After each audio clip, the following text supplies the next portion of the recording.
कैसे हो यार तुम लोग? परेशानी होगे तो बहुत ज्यादा पूछने पाछने की जरूरत नहीं है, डायरेक्ट मुद्दे पे आते हैं। एपिसोड 6वां है द सरकारी शो का।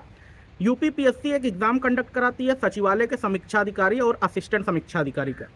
इसी पिछले वाले संडे में अभी पेपर 2-3 दिन पहले हुआ है।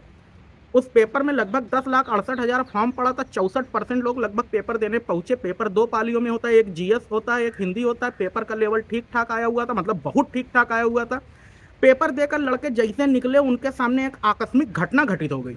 घटना यह थी कि बहुत सारे लोग ये क्लेम करने लगे कि पेपर पहले से आउट था, पेपर लीक हो चुका है। लीक करने वाला आ गया क्या? लीक हो चुका है तो कैसे लीक हो गया, कहां से लीक हो गया और ऐसे कैसे हो गया? क्योंकि आयोग का पेपर है। आयोग का पेपर के बारे में जैसे लड़के बताते हैं जो तैयारी करते हैं कि किस चीज की तैयारी कर रहे हो, अरे आयोग की तैयारी कर रहे हैं। तो आप समझ रहे हो किस लेवल का स्टैंडर्ड है उसका। सोशल मीडिया पे एकदम कोहराम मच गया। लड़के मैसेज वैसेज करने लगे सबको कि अबे पेपर देने गए थे, यहाँ तो वायरल हो गया है फोटो, यहाँ तो लीक क्वेश्चन दिखने लगा, ऐसे वैसे इस तरह की घटनाएं घटित होने लगी।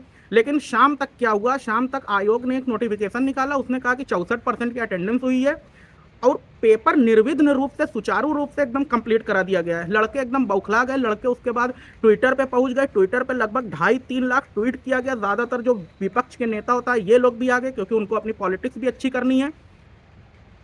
इन सब घटनाओं के बाद कल रात में आयोग ने संज्ञान लिया। संज्ञान लेकर कहा कि भाई साहब, हम दो ही काम करेंगे। एक तो आंतरिक समिति गठित कर देंगे, दूसरा काम हम एसटीएफ से जांच कराने की अनुशंसा शासन के पास भेज दिए हैं, वो भी करा देंगे। इतनी घटना हो चुकी है। इस घटना के बाद लड़के जो उत्तर प्रदेश पुलिस वाले हैं वो सब कांप कांप के एकदम परेशान हो चुके हैं, बुखार की दवाई खा रहे हैं। एक महीना बाद जो 17 मार्च को पीसीएस का पेपर है, वो सब लड़के के तो भाई साहब उनको तो लग रहा है दुनिया बस अब खत्म है। अब बात कर लेते हैं, पेपर लीक हुआ या नहीं लीक हुआ ये तो आयोग बताएगा, या जो जांच समिति है वो बताएगी। हमें जो दिख रहा है उसके बेसिस पर जो बात हो सकती है वो ये बात हो सकती है कि पेपर लीक होना कितनी बड़ी घटना है। बहुत सारे लड़के ये कहने लगे कि भाई साहब, जो लड़के पढ़ाई लिखाई नहीं करते, जिनको पेपर बहुत ज़्यादा टफ लग गया, वही लोग चिल्ला चिल्ला के कहने लगे कि पेपर लीक है, पेपर का ये फोटो वायरल हो रहा है, ऐसे वैसे ये सब कहानी, मनगढ़ंत कहानी बता रहे हैं। उन लड़कों से बस एक बात कहना चाहूँगा, किसी को शौक एकदम नहीं लगा है सब बकचोदी करने की, एकदम शौक नहीं लगा है। सबको नौकरी चाहिए, कोई बकचोदी करने नहीं आया है, या कोई पेपर देने जा रहा है तो वो भाई ऐसे ही नहीं चला जा रहा है। ठीक है। और दूसरी बात, यूपीएससी भी पेपर कंडक्ट कराती है। भारत का सबसे कठिन इम्तिहान का पेपर कंडक्ट कराती है। उस पेपर में तुम आज तक नहीं सुने होगे कि कौनो ऐसे कहे कि भाई पेपर लीक हो गया क्या। वहां तो हार्ड आ रहा है, वहां तो नहीं किसी को शौक चर्रा रहा है कि लाओ हम जाकर बोल दें कि यहाँ पेपर लीक हो गया है। तो ये वाली जो तुम पढ़ के पढ़ाकू के, खैर गाली नहीं दे सकता यहाँ पर, तुम ही नहीं खाली पढ़ने वाले हो। ठीक है। दुनिया जहान के लोग इस टाइम तैयारी कर रहे हैं। 10,68,000 फार्म ऐसे नहीं पड़ गया था, उसमें से 1-1.5 लाख लड़के पढ़ के पेपर जरूर दिए होंगे। 100% श्योरिटी के साथ मैं ये कह सकता हूँ। पेपर लीक होना कितनी बड़ी घटना, इसके पहले का पहले बैकग्राउंड समझ लो। जितने लड़के सरकारी नौकरी की तैयारी करते हैं वो सब ज्यादातर लड़के हिंदी बेल्ट के होते हैं। इधर वाले जो ये यूपी पीसीएस या किसी और बड़ी नौकरी का अधिकारी वाला जो फॉर्म होता है, जो हिंदी बेल्ट का बैकग्राउंड है, उसमें ये रहता है कि ज्यादातर जो मध्यम वर्गीय या अति मध्यम वर्गीय या निम्न वर्गीय परिवार के लड़के होते हैं, वो गरीबी में पले बड़े होते हैं। उनके पास एक का ऑप्शन होता है अपनी पूरी जिंदगी नहीं, अपनी पूरी जनरेशन चेंज करने का, यही सरकारी नौकरी। वो किसी तरह से अपना खेत बेच के या किसी तरह मैनेज करके पहुंच जाते हैं इलाहाबाद और मुखर्जी नगर। इलाहाबाद और मुखर्जी नगर जाने वाले लड़कों का अगर तुम प्रोपोर्शन देखोगे तो वहां पर दो तरह के लड़के आते हैं। एक वो जिनके पास बहुत ज्यादा पैसा है और एक वो जिनके पास पैसा नहीं है। मध्यम वर्गीय परिवार इन दोनों के बीच पिसा रहता है। जिनके पास बहुत ज्यादा पैसा है उनको किनारे करो, उनकी बात हो ही नहीं रही है। उनको सफलता मिले ना मिले उनको कोई मतलब नहीं है उस चीज से, क्योंकि भाई उनके पास एक बैकग्राउंड है। लेकिन जिनके पास बैकग्राउंड नहीं है, जिनके पास पैसा नहीं, जिनका परिवार उनसे पूरी उम्मीद लगाया हुआ है, उनके लिए एक पेपर उनकी पूरी जिंदगी का, जान रहे हो, पूरा रिफ्लेक्शन होता है जब वो पेपर देकर आते हैं। पूरा बैकग्राउंड में चलता है कि कौन साल कौन सी गलती हुई है, कौन सा सब्जेक्ट हम नहीं पढ़े हैं, कौन महीने में हम साला यहाँ पर लेटे बैठे रह गए, अगर हम 6 की जगह 8 घंटा पढ़ लिए होते। वो समरी ऐसे चलती है पेपर देने के बाद। आंसर की जो सीरियस लड़का मैच करता है ना भाई, आंखों में आंसू रहता है उसके। इन सब परिस्थितियों में जो इलाहाबाद और मुखर्जी नगर कोचिंग करने पहुंच जाते हैं लड़के, बहुत सारे लड़के तो अब तो घर से ही तैयारी करने लगे, लेकिन जो लड़के पहुंच जाते हैं वहां पर, उसमें से अधिकांश लड़के जहां पर कोचिंग होती है उससे 3-4 किलोमीटर दूर रूम लेते हैं। रूम दूर लेने का सबसे बड़ा रीजन ये होता है, सस्ता होता है।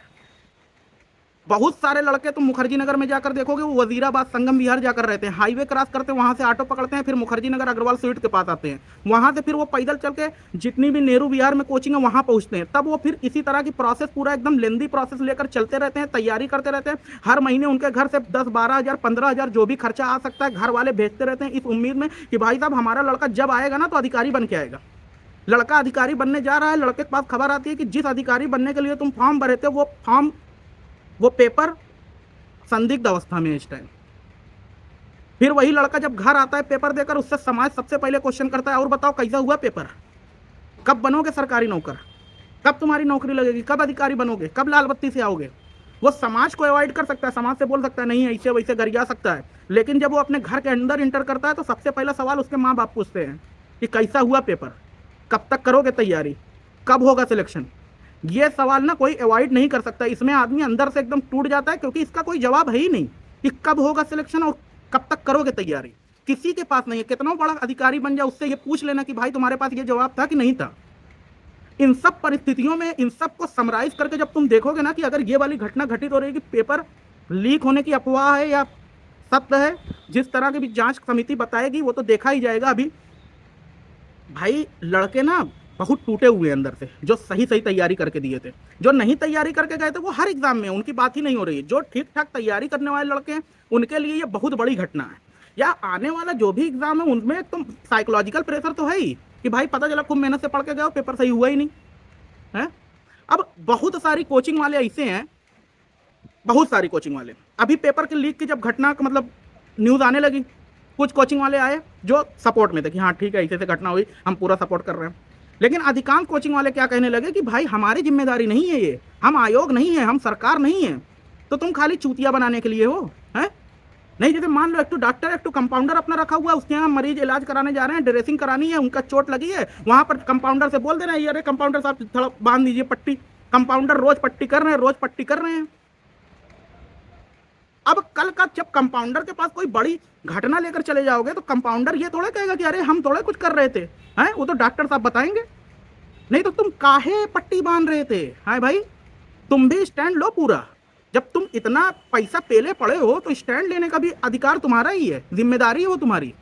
तुम साले रोज की मैराथन चलाकर लड़के को एकदम साला परेशान करके रख दिए हो हैं। रोज नया तुम्हारा कोई चूतियापा आ जा रहा है, रोज नया तुम्हारा कोई कोर्स आ जा रहा है, रोज नया तुम्हारा कोई 25 घंटे का कोर्स आ जा रहा है एकदम संक्षिप्त अवस्था में कि भाई यही पढ़ लो यही से हो जाएगा। क्यों?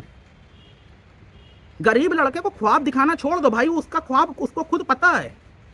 बहुत सारे लड़के ऐसे हैं यार, जैसे तुम पहले ये समझो जितना भी आयोग का पेपर है, जितना भी यूपीएससी वाला पेपर है, इन सब पेपर का एक लेवल है, ठीक है। लड़के दुद्दू तुम अपने गांव देहात में देख लेना, जिनका सिलेक्शन हुआ है जो तुम्हारे जानने उनने वाले हैं, पहले वाले अटेम्प्ट में 6 महीना 7 महीना में 1 करोड़ में 1 लड़के का होता है, ठीक है। तो इस दुविधा से बाहर निकलो, इस मोह माया से बाहर निकलो कि भाई मैं तो 6वें महीने में बन जाऊंगा समीक्षा अधिकारी, मैं तो 3 महीने में निकाल दूंगा। इसी साइकोलॉजी का यूज करके कोचिंग वाले तुमसे पैसा छीन लेते हैं कि 3 महीने में हम तुमको अधिकारी बना देंगे। 3 महीने में तुमको चपरासी भी नहीं बनाया जा सकता।